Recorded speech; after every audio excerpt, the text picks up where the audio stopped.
दोस्तों, result clear में आपका स्वागत है।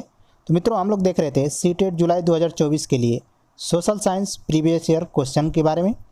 आज हम देखेंगे ऑनलाइन एग्जाम जो 22 दिसंबर 2021 को हुए थे, उस पेपर का आज डिस्कशन करेंगे।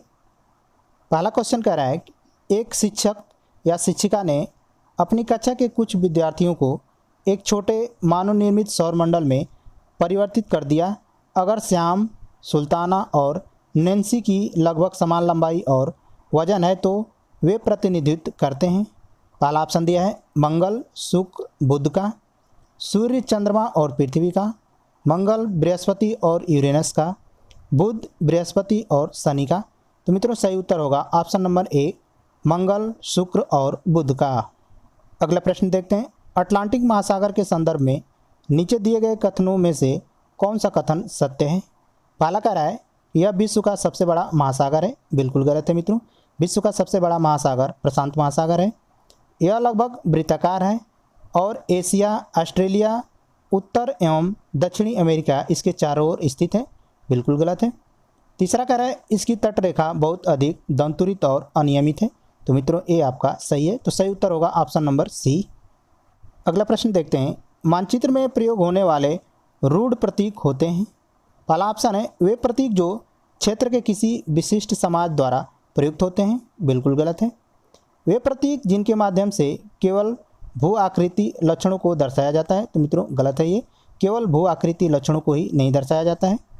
तीसरा कह रहा है कि वे प्रतीक जिनके माध्यम से केवल राजनीतिक सीमाओं और प्रशासनिक खंडों को दर्शाया जाता है। तो ये भी गलत है। चौथा कह रहा है कि वे प्रतीक जिनके उपयोग के संबंध में एक अंतर्राष्ट्रीय सहमति होती है। तो सही उत्तर होगा ऑप्शन नंबर डी। अगला प्रश्न देखते हैं। वायुदाब के संदर्भ में निम्न कथनों में से कौन सा कथन सही है?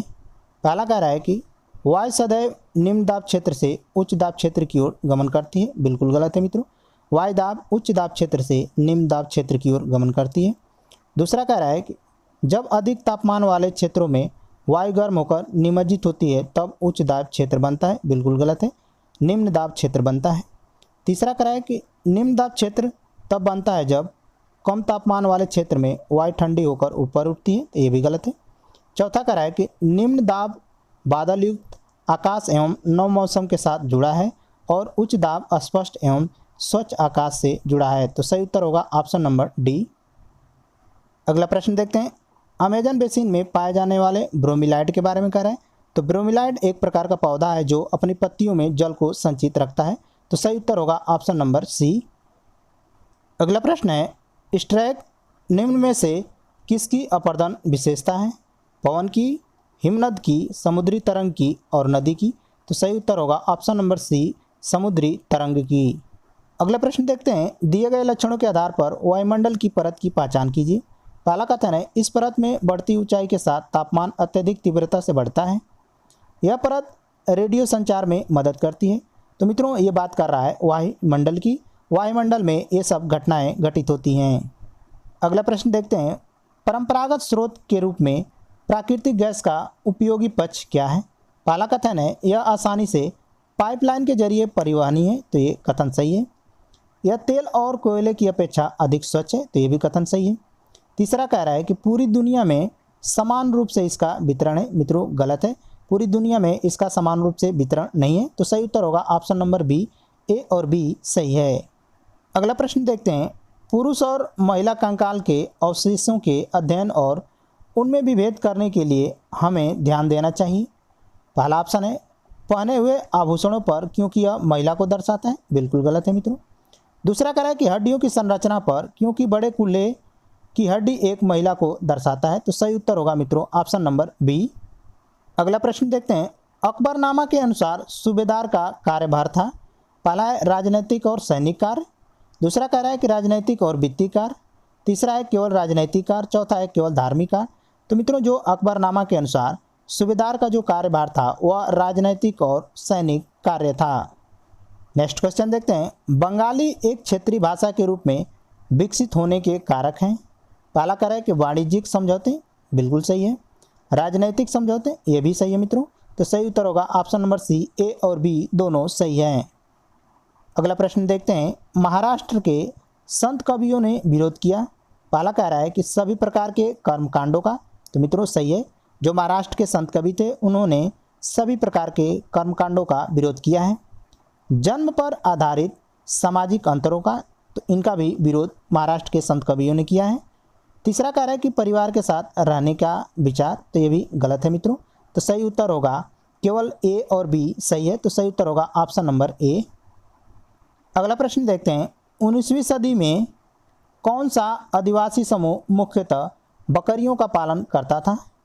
पहला ऑप्शन है पंजाब के पहाड़ों में रहने वाले वन गुज्जर, दूसरा है आंध्र प्रदेश के लाबाड़िया, तीसरा है कश्मीर के बकरवाल, चौथा है कुल्लू के गद्दी। तो सही उत्तर होगा मित्रों ऑप्शन नंबर सी, कश्मीर के बकरवाल। अगला प्रश्न देखते हैं, आधुनिक भारत की ज़्यादातर लिपियाँ किससे उत्पन्न हुई? पहला ऑप्शन है ब्राह्मी, बंगाली, तमिल और देवनागरी।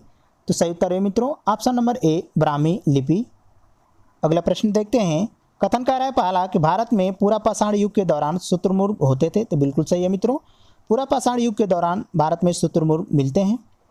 दूसरा कथन कह रहा है कि महाराष्ट्र में बड़ी मात्रा में शुतुरमुर्ग के अंडे के छिलके मिलते हैं जिन पर चित्रांकन मिलता है, तो ये भी कथन सही है। तो सही उत्तर होगा मित्रों ऑप्शन नंबर बी, ए और बी दोनों सही हैं। अगला प्रश्न देखते हैं, साम्राज्यवादी ऐतिहासिक पेंटिंग के बारे में। कथन पहला है साम्राज्यवादी फतह की लोक स्मृतियाँ गढ़ती हैं, तो बिल्कुल सही है मित्रों। जो साम्राज्यवादी ऐतिहासिक पेंटिंग थी वह साम्राज्यवादी फतह की लोक स्मृतियों को गढ़ती हैं। दूसरा कह रहा है कि अंग्रेजों को अजय और सर्वशक्तिशाली रूप में प्रस्तुत करती हैं, तो ये भी सही है।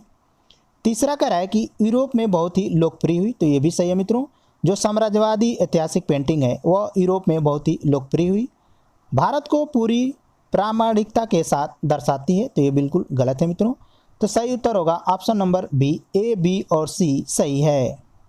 अगला प्रश्न है, प्राचीनतम लघु चित्रकला किस पर बनाए जाते थे? पहला ऑप्शन है पात्र पर, तो ये गलत है।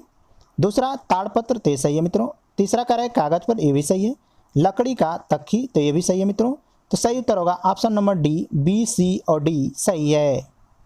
नेक्स्ट क्वेश्चन देखते हैं, 700 वर्ष पहले केरल की विविधता और यहाँ के मुस्लिम समुदाय के जीवन के बारे में निम्नलिखित में से कौन से यात्री ने लिखा था? ऑप्शन है Vasco da Gama, Ibn Battuta, Saint Martin, Shankaracharya.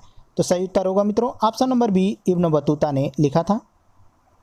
Next question देखते हैं, संविधान की प्रस्तावना में निम्नलिखित में से किस प्रकार की समानता का उल्लेख है? पहला ऑप्शन है वेतन की समानता, बिल्कुल गलत है मित्रों। संपत्ति की समानता, ये भी गलत है। रोजगार की समानता, ये भी गलत है। प्रतिष्ठा की समानता, तो सही उत्तर होगा मित्रों ऑप्शन नंबर डी, प्रतिष्ठा की समानता। अगला प्रश्न देखते हैं, रोजा पार्क द्वारा बस से अपनी सीट देने से मना करना संयुक्त राष्ट्र अमेरिका में किस आंदोलन का शुरुआती बिंदु बना?